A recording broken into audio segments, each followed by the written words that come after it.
Un nuovo impulso allo sviluppo economico e sociale del Veneto e risposte efficaci alle sfide che le aziende devono affrontare, accorciando le distanze tra istituzioni e territori.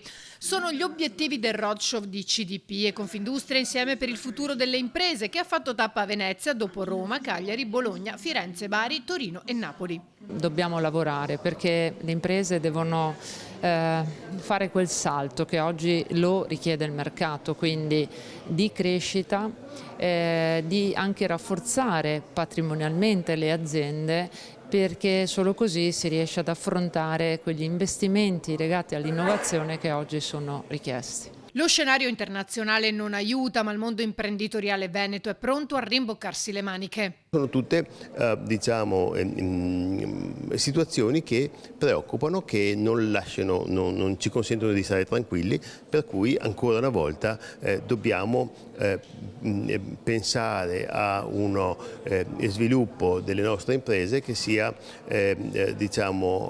pronto ad adattarsi a questo tipo di difficoltà. Non parlo solamente della famosa resilienza delle nostre imprese, che è una caratteristica che tutti ci riconoscono, ma anche appunto di prepararsi, anticorpi, prepararsi per poter proseguire la nostra strada. Io credo che l'opportunità che ci dà oggi CDP sia, come dicevo prima di fronte al pubblico, un volano che mette in movimento dei meccanismi virtuosi che sono comunque necessari. Le imprese hanno colto la peculiarità della Cassa come istituzione che sta sul mercato, che quindi dialoga con chi compete sul mercato, e questa è una delle grandi novità che ha caratterizzato la Cassa, la cui origine era più legata al servizio alle pubbliche amministrazioni e alle infrastrutture. La tappa veneziana è stata l'occasione per rafforzare il dialogo e l'interazione con le aziende del territorio veneto, con lo scopo di sostenere le priorità strategiche della regione e del paese, guardando a specifiche aree di intervento definite dall'accordo firmato a Roma dal presidente di Confindustria e dall'amministratore delegato di Cassa Depositi. Cassa Depositi negli ultimi 4 anni ha sostenuto oltre 13.500 imprese venete